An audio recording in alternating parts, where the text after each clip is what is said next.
marketing has always celebrated generating leads, but our lead metric is still not evolving. What do you think is actually driving the lead numbers going up, however the revenue is staying flat? I don't believe that the lead is dead, but the way we have been measuring lead has been a question mark for quite some time. One of the major aspects that we forget that the buyer is evolving. Even before that person fills out a form and be called a lead in your dictionary, most of the decision has already been made in his head. How do you manage that gap between the sales and the marketing? It's not about focusing on the activity as such, but it's about focusing on what the intent of that person is. The data tells you what is happening, but a conversation tells you why it is happening.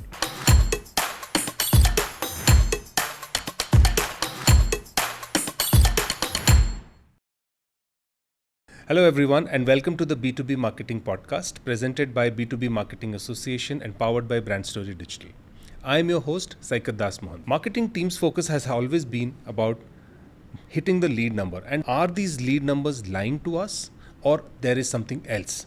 However, when one looks at the revenue, it's not growing at the same level. So are these lead numbers lying to us or there is something else? So today we are asking two fundamental questions. First, if number of leads is not the right answer to how marketing is doing, then what it is? And second, how do you actually know that a company is ready to buy instead of just, curious about you? In this episode, the lead is dead. Why signals, not volume, predict revenue? We are going to deep dive into some of these questions and find our answers. To help us unpack this, I am joined by Akhelash Raghuraman, Head of Marketing at InnoVites, a data and revenue-driven marketing leader with strategic and global marketing experience at global startups, SMB SaaS business spanning multiple industries. Welcome to the show, Akhelash. Thank you.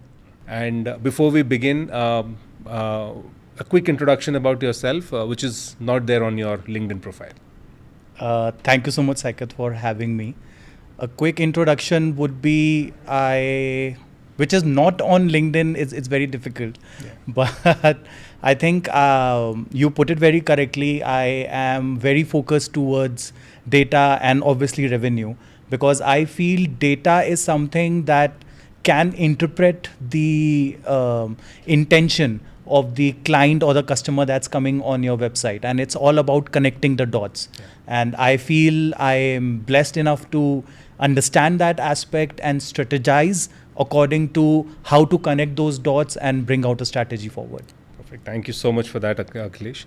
And now, before we get into the topic, which is a very serious topic, and we were discussing about it before this. So before we get into it, I have some quick warm-up questions for you. So the first one is that what share of leads marketing sends over? Does your sales team actually work today? Has that changed over the years?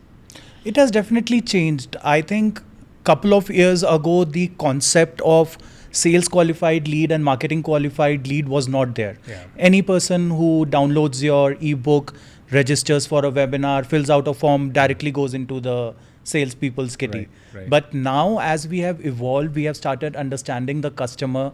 The concept of segregation between a marketing qualified lead and sales qualified lead is kind of becoming more evident. But it also depends upon organization to organization, depends upon the industry, depends upon if it's B2B, B2C. But since we are focused on B2B, I feel the aspect of sending those leads to the sales people has definitely evolved over time. Yeah, I think I kind of agree with that. Yes, it has evolved, and I think both marketing and sales are talking more now, as compared to what was there before. So that's a valid point you made. Okay, can you think of one buyer, which your old lead process, completely missed, and someone who was clearly interested, but it never showed up as a good lead? Anything that you remember? Because it would have been a case. I don't think anyone that we have missed it, but there are. So since we live in a digital age right now, we have been doing a lot of digital marketing, going on LinkedIn, doing social media, on LinkedIn ads. And there have been people who have come to our website, or they have connected with the salespeople and they said that we got referred through ChatGPT or through a AI driven platform.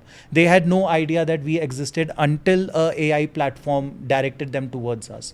So I feel we didn't really miss, but we still have a lot of opportunity and a lot of scope to justify our existence and to make our discoverability a little bit easier. I think that is valid also, because you generally don't miss it, but sometimes there is a chance that you might have missed that signal. Okay, Right. Yeah. Okay. Great. Okay. So let's start with our first segment. Okay. And I'm going to start with the topic name that we had. The lead is dead. Okay. And when you hear this, do you think it's an exaggeration, or is that basically what your own numbers have been telling you also? I don't believe that the lead is dead, but the way we have been measuring lead has been a question mark for quite some time. So if you look at the history aspect of it, marketing has always celebrated generating leads. And it's very easy because it's very measurable. We generated 10 leads, 15 leads, we did this. But one of the major aspects that we forget, that the buyer is evolving, but our lead metric is still not evolving. A buyer, before he comes on your website, before he fills out a form, he's talking and doing multiple research on his own. So he may be going to an AI search engine, or he might be talking to a community peer. He might also be outreaching to your customers per se. So even before that person fills out a form and be called a lead in your dictionary, most of the decision has already been made in his head. Absolutely. So if we still hail that first form fill as a first step in the buyer journey, I think we are already kind of lost. So we need to evolve how we calibrate, and we need to evolve how we evaluate these leads. Got it. Interesting. So if the lead is not dead, as you mentioned, obviously the way it is, represented today is probably outdated, is what you're saying. Right. Okay. So I also believe that whatever measures gets managed. So if you are measuring only lead quality, then you'll get good quality. But if you are only measuring the volume, then that's what you'll get. So I can hear that there is certainly a gap that is there. Okay. So when did you kind of notice this kind of a gap, for yourself, probably leads are going up, the quality is not there, but revenue not following up. So when did you really see this kind of gap in your set of organizations that you have worked? I feel the first time I noticed this was in 2018 or 19. I was then working with an organization called Ensilica. So they were basically into semiconductor organization headquartered in the UK. So a lot of time our campaign that we ran were spectacular. The amount of leads we got, the amount of form fill, website registrations, everything was really great. But when we sat down with sales and spoke about these aspects, we were shown a completely different picture. The leads were not converting into revenue. And that's when we realized that, are we just creating content, or is the person coming on the website, is he just evaluating our solution, or is he actually just interacting with our content? So that is where our mindset shifted. So we started focusing on content marketing a lot. So creating more technical aspects, making sure what the buyer is listening, what the buyer wants, are we answering those or not, in a very strategic way, so that the buyer journey gets covered. Got it. One of the other things we also started implementing, and I always tell my team to do that, is to sit on sales call. Because a lot of time you may imagine this is the problem that the buyer is facing, because that's what you have been told, or that's what your research has told. But the language the buyer uses, the type of problem he's facing, if you are able to decipher that and pick on that, I think the gap between the story that the marketing tells and the story that the client wants to hear, the gap between them becomes very easy to bridge. Got it. So interesting point, and I think it's very important, how do you really bridge that Right. gap? Okay, so I'm hearing there is a gap for sure, and it's real. So let's now try to understand why this is happening. Okay, so and this leads to my second segment.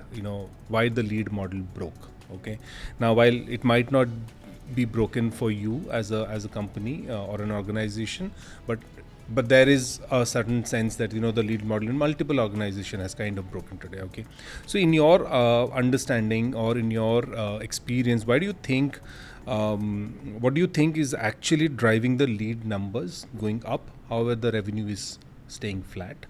And are the teams generating the leads in a wrong way, or are they scoring it in the wrong way, or is it something else together? So what do you think? Why would this gap be there?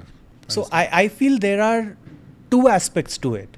Number one, when we talk about lead generation or getting it converted into revenue, the sales cycle is very huge. Right. Especially when we talk about enterprise B2B. Yes. It sometimes takes up to 9 to 10 months just to decide on or to sign on those dotted lines. And this is not just the case of one aspect, one segment or one industry. I worked with various industries from healthcare to semiconductor to AI SaaS and currently industrial manufacturing. Although the industries change, the buyer behavior does not. Right. So the buyer, even before he comes to you, he's already doing his research. The second aspect to this is the lead model. So most of the lead models, they still focus and they reward on just activity. So there is a very fine line of difference between an activity and an intent. Correct. So if the lead model is just rewarding you on those activity, then that's what you will start doing. That's what you will produce more. So it's not about focusing on the activity as such, but it's about focusing on what the intent of that person is. If the person is coming on my website, how many times is he coming? What was the next action he took? Is he moving from educational content to a product specific page? All these aspects or all these dots, when bridged together or connected, shows us the real picture. I kind of agree with you on that. I think a lot of marketing teams today focus on the volume. Let's get the volume done, and that's the number they see on the dashboard and get very happy. So that leads to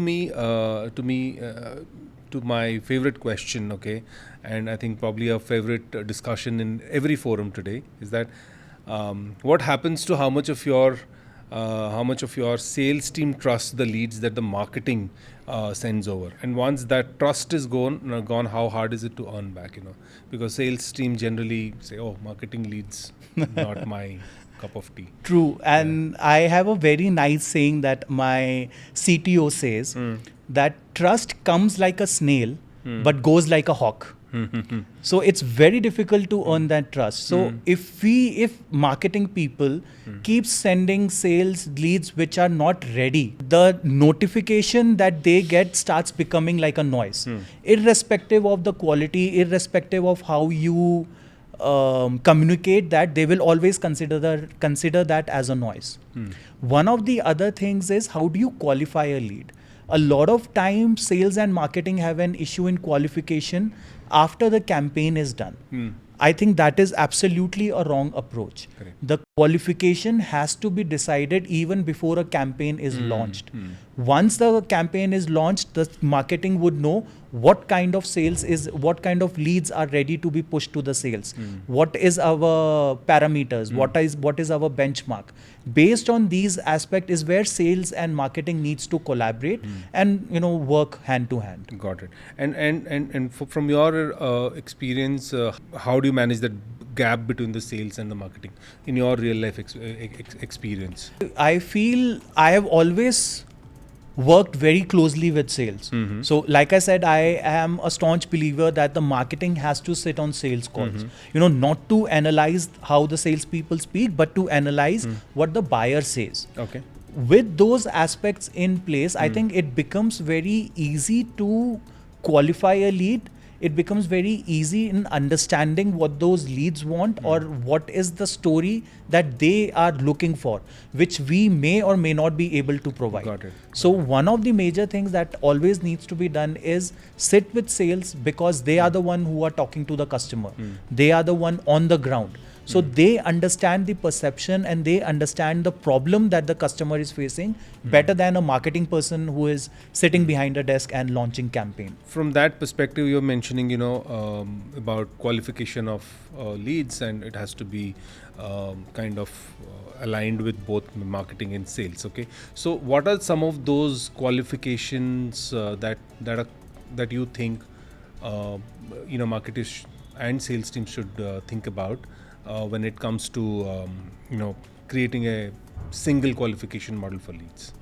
It's not about qualification also, it's about the model of the entirety. So marketing is always judged on how many leads it can create. Sales is always judged on how many revenues, or on how much revenue it can generate. Correct. If you look at them separately, it makes sense. Correct. That's what they are for. But if you put them both together, it creates an unintended behavior. So for marketing, if you are rewarding them for generating more leads, that's what they will do. They will create more volume. If sales are being rewarded for revenue, then they will be very mindful and very choosy in what account to follow, because they are investing their time and efforts into it. A human tendency is to always optimize what you are measured upon. Correct. So if you are being measured upon volume, then that's what you will create. You will create volume. If you are measured upon creating pipeline and revenue, then the story entirely changes. So even at MintMash, in my previous organization, and even in my present organization, InnoVites, we have been very clear as to what kind of approach we want to take. We don't really say, okay, we launched this campaign, how many leads did we generate? We try and find out, okay, we launched this campaign, how many meaningful conversation was sales able to achieve that? And if you look at the entirety, it's not about sales metrics or marketing metrics. They both have to combine to come together as a business metric. Correct. So they both have to be responsible for revenue and pipeline generation, and they both should be responsible for generating those leads as well. Understood. That's a good point. So moving on to our next point, or I would just say the next section. So now we understand that lead volume is there, okay, but revenue is not moving. So if that's the thing, I'm not saying lead volume is a wrong thing to chase, but probably it's not also the right thing to chase in today's world. Okay, so if that's the case, so what are the real clues your team pays attention to today, instead of just counting leads? As we discussed, counting leads might not be the right thing. So what are some of those signals or the clues that the team looks at? I feel one of the biggest thing is not focusing on individual activity, but rather than focusing on the entirety of the account behavior. Okay. So for example, one click on the website won't really tell me much. Correct. One ebook download or one registration on the webinar will not really tell me everything. But what I am focused upon is what happens after that. Did that person come back to my website? How many times did he visit? Is he moving from educational content to some product specific aspect? Is he asking the right question? Is he trying to connect with someone? The most important aspect being, are different people from the same organization also coming on the website and looking at it? The way the things are going, you can never determine that one click or one download is going to result in revenue. Okay. You have to look at the bigger picture. You have to look at the collective data points to come to a strategic decision. Another aspect to this is AI, obviously. People now, even before they come on the website, they ask AI to interpret your technology. They ask AI to compare the vendors, to compare what kind of solution they are offering and what might be best for them. Even before they come on the website, their mind is already kind of made up. So if AI, if you are not present in AI, then the trust factor is automatically lost. If AI doesn't know you exist, your clients will never know that you exist. So the discoverable part of that aspect, you need to make sure that not only your customers, but even AI trusts you, so that it shows you in those discoveries. Correct. So that's what your team is now looking at, primarily and also looking at the signals that you are understanding. So what I understand is that you are looking at the entire consumer, entire buyer behavior Right. inside your own ecosystem Right. of your, how are they interacting with your website, how are they interacting with the product pages, and that really helps you to understand, okay, so this is a valuable customer, Correct. and therefore a valid lead maybe, and therefore it is time to interact with them more. So that's how. So your own ecosystem is more important rather than just looking outside. And obviously being discoverable in conversations around the same topic, and I think that really makes Right. sense. Okay, Yes. Great. So I'd always tell my team one very important point, that activity is usually random, Right. but intent always has a pattern. Yeah. So if an organization has that intent to buy a solution, or if they're researching, it will be very evident how many people are coming from the same organization, what are their activities, what are they doing. So if you're able to club all these together, it becomes easier to decipher. Correct. And so what you're saying is also is that, so if I get a lead today does not mean that it's a business lead for me. Okay, so the way probably what we can now look at is that at least follow that lead for the next couple of months to see how that lead is interacting with my own assets and Right. my own ecosystem, and then kind of say that, okay, if these are the parameters has been met by this particular lead that has come to me, and 2 months back, then I think here is a potential conversion for my business. Is that correct to say? Yeah, absolutely. And looping in what we were discussing earlier about lead model, this is also one of the aspect that I was talking about, that these lead models, they reward you on activity Right. rather than understanding the context behind it. Right. So because of which, maybe a student who is researching on some project might have a very high score in your lead mechanism because he's downloading a lot of ebooks, coming on your website, attending a lot of seminars, rather than a actual decision maker who is silently evaluating the solution. So we have to understand the context and not just focus on Right. the activity that is happening. So on that, is there a signal that used to be very strong sign that someone was about to buy, but now has become very noisier, or has become less reliable over time? I actually believe it's content download. Okay. Although I am a very staunch believer of content marketing, I definitely believe content is the way to go, Right, irrespective of how much AI generates the content.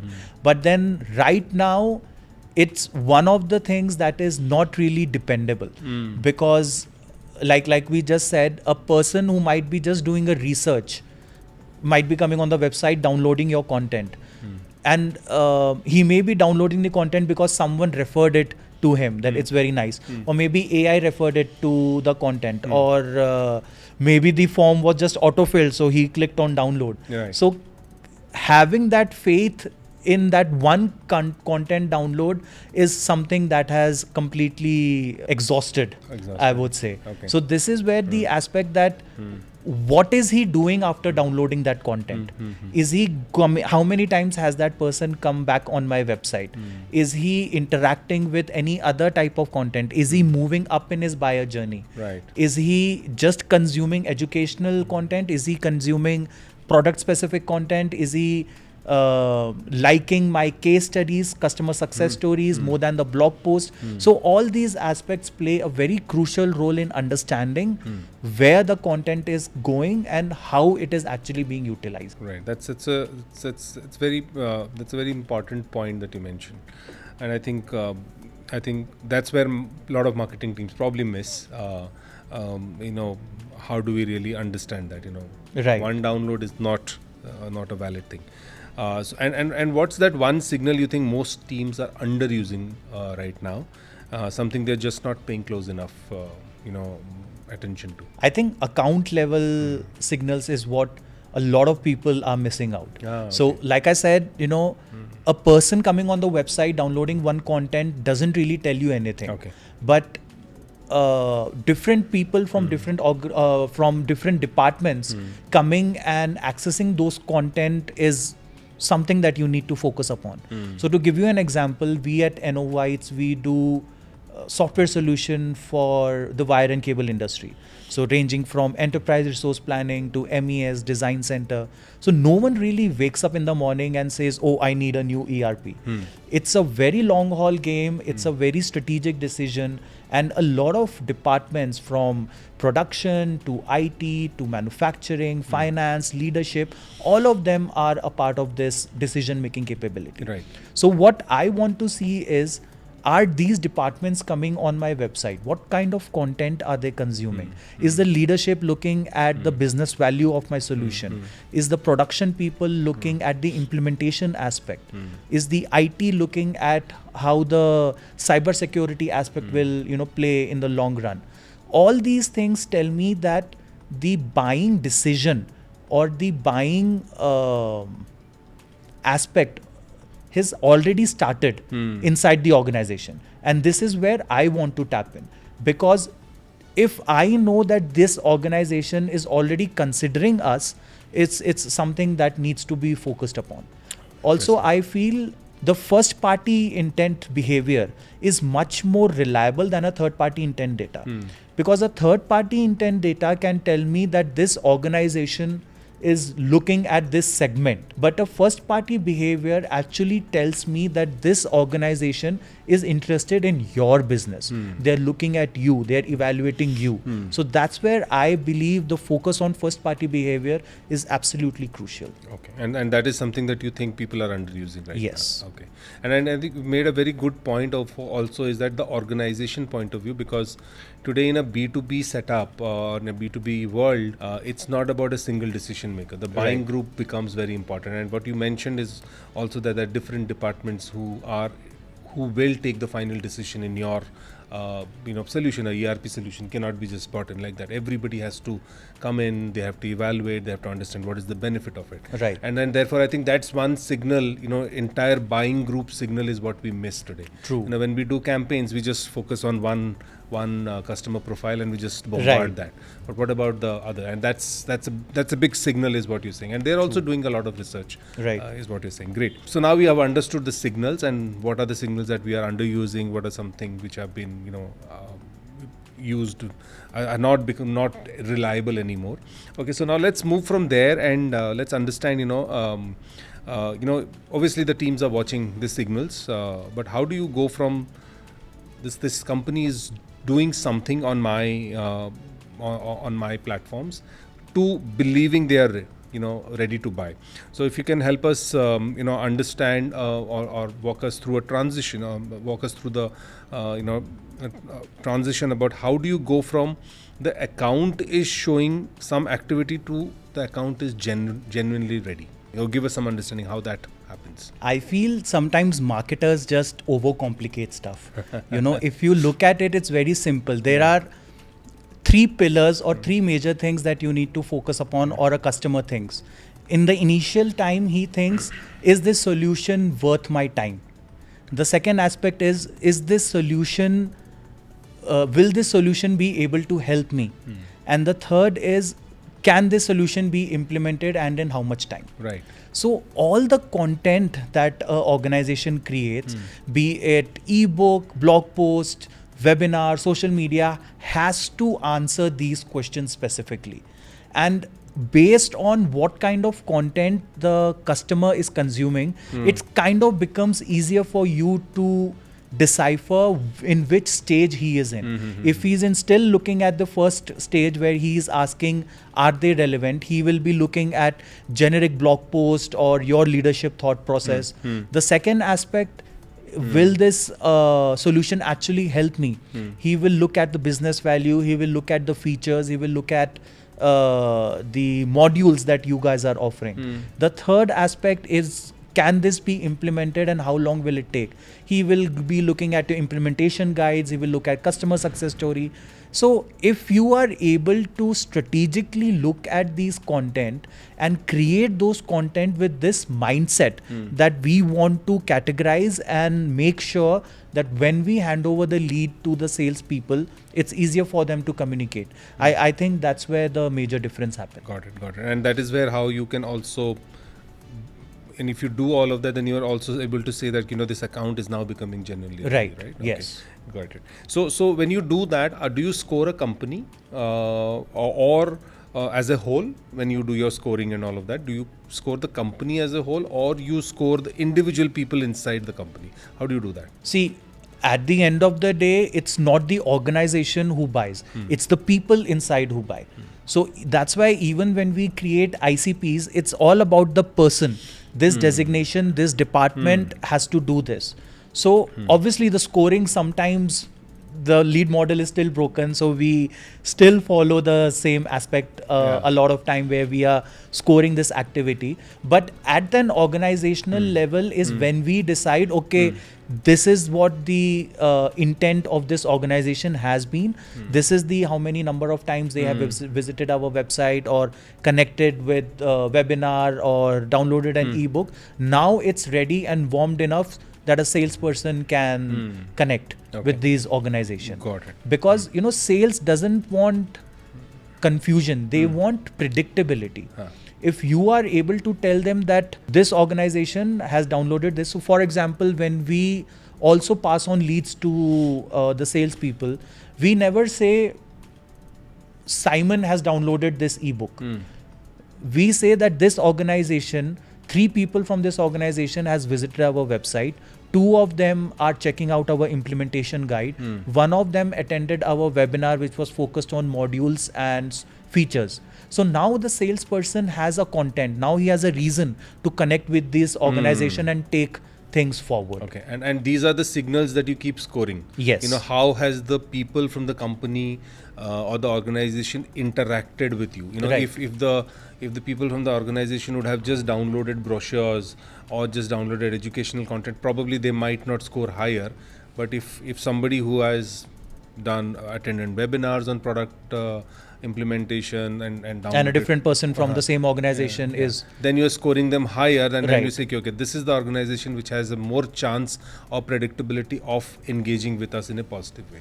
Right. Because at that particular time, the intent becomes clear. Right. Since so many people from the same organization is connecting, Correct. their intent is to buy a solution right now. They're not just window shopping and they're not just researching. Right. They are actually want to put into this. Okay. So I have a small story around this. Yeah, please. So last year we were aiming for one of the organization.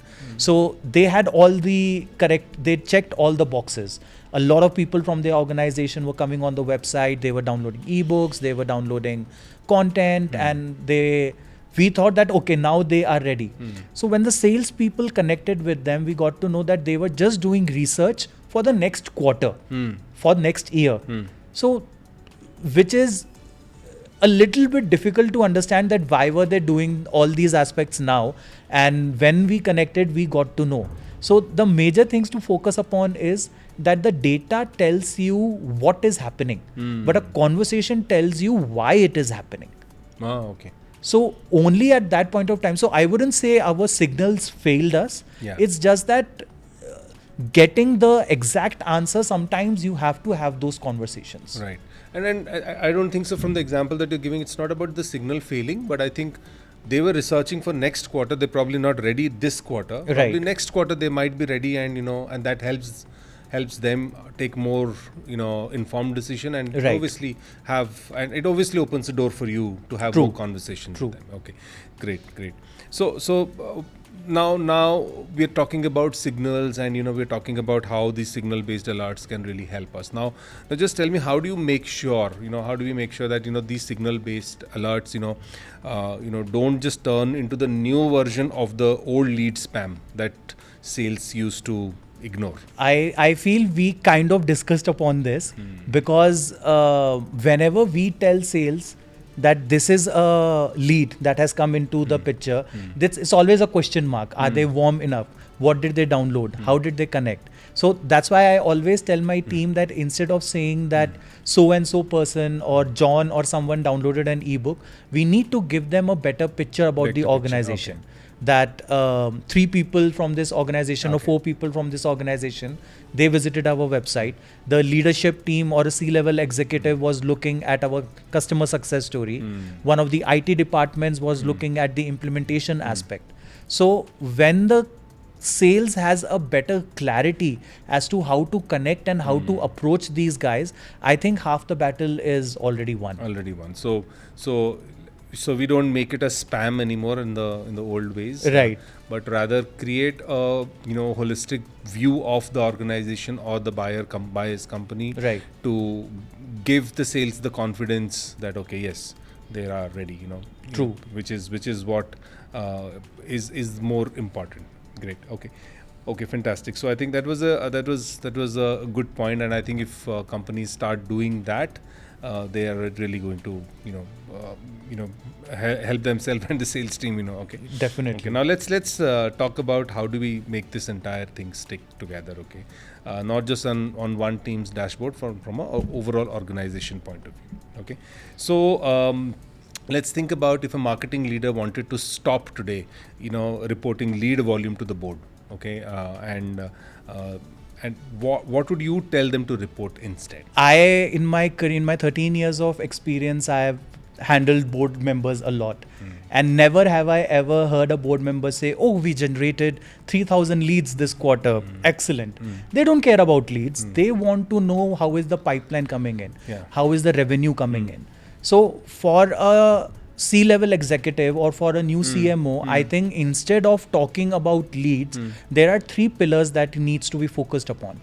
Number 1, pipeline generated. Number 2, pipeline affected. And number 3, the revenue generated by the marketing opportunities. So if we can talk about all these 3 aspects in a way that how the revenue is being generated, how the marketing is connecting and collaborating with sales to make those things happen, that's what the board members wants to hear. Okay. And at the end of the day, marketing doesn't generate revenue by generating leads. We generate, or marketing generates revenue by making sure sales has meaningful conversation with the customer.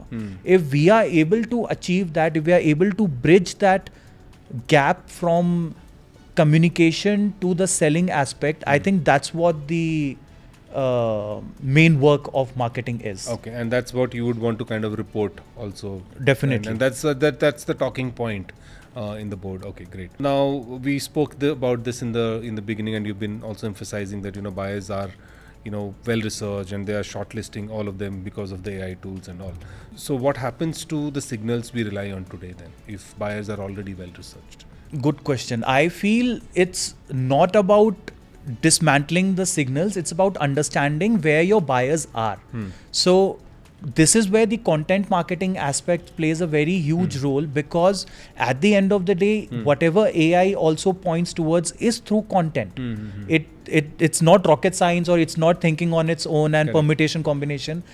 Whatever content you are creating is being fed into AI, and that's why it tells the customer that this is the organization that you're looking for, or that's how it points towards your website or towards your organization. So making sure that the content you create is not only trustworthy by your buyers, but it's also acceptable by AI is one of the crucial factors that needs to be focused upon. So work with the AI tools, not say that the signals are not reliable, or nothing is gonna, but find out where your buyer is in there. Exactly. Yes, that's the point, that you have to be present where your buyer is searching. If he is in AI, then you have to make sure that your website, your content is all up to the mark and trustworthy, so that AI can actually refer you. Yeah, and that's also one of the signals that outside of your ecosystem. Right. One is your signals inside of the ecosystem, which is your website, your blogs and all of that. And the other one is the outside of the ecosystem, which is your AI tools. So if you can capture all of these together, then I think what you are looking at is much more reliable information about that. True. Because most of the buyer journey is almost invisible for us now. Like a buyer, even before he comes on the website, he's searching on AI and he's trying to find out about your organization or trying to compare vendor. So all these aspects are already hidden from us. So all we can do is whenever any person or any organization goes to AI, you have to make sure that AI shows you. And the only way to do is to make sure that the content that you are creating, the things that you're putting out on social media and on the website is relevant enough, fresh enough and trustworthy enough, not only for the AI, but also for the customer. Got it. Understood. Very interesting. So great points, Akhilesh. So I think the last question I have for you is that if someone is listening today and listening on this episode, what is that one takeaway that they should take away to change in this quarter for themselves? It would definitely be attend more sales calls. Okay. Because a lot of time marketers work in very silos. We believe that we understand the problem, we believe that we know the problem, but when we sit on those sales calls, we understand that most of the time there is a very huge gap between what the story is being interpreted by marketing and what the story is being required by the client. Got it. Interesting. That's a very, very good point is about, attend the sales call. And I think a lot of our calls generally from a marketing point don't happen with sales, but I think it's a very valid point. So thank you, Akhilesh. I think this has been a very, very interesting conversation with you and very useful. We went from questioning whether the lead is dead to the understanding more about why the gap is there, and to understand how signals are more important in driving revenue. Okay, I think that's important. And one thing that I am taking for sure is that the one point that you mentioned, talk to your salespeople, be part of the sales call. I think that is really good. And signals are everywhere. It's all about understanding the signals within your ecosystems, the external ecosystem, and therefore marrying that together to create that entire ecosystem for yourself to say that, okay, to get the bigger picture. And obviously that's how you also start evaluating how leads are going. It's not just about the volume, it's also about the quality of the lead. And then that's how you kind of use the signals. Great. Any last points for our viewers that you want to leave them with before we close? Marketing's job is not to just fill CRM, but our job is to empower the salespeople so that they feel more confident, they feel more decisive, and they feel that they know what the problem is, or they understand the solution that they are trying to offer to the customer. And that can only happen if marketing does their job perfectly by aligning all the signals, connecting all the dots, and showing them the bigger picture, rather than just one ebook download or a content download. Great. Thank you. That's very, very important. Marketing has to join the signals and join the dots to create that create that aura for the brand and be able to deliver it. Great. So thank you so much, Akhilesh, for this wonderful conversation. Many things to take away from here. For our audience, thank you for tuning in to this episode. Please do share your views and your feedback about the episode. Anything that you want us to cover or discuss in the coming months. And join us at B2B Marketing Association for more such conversations, research reports, white papers, and insights from industry leaders and practitioners. Thank you. The best B2B conversations don't just happen only on podcasts. They happen in rooms filled with industry leaders. Join the B2B Marketing Association and reserve your seat at the next B2B World Summit in your city.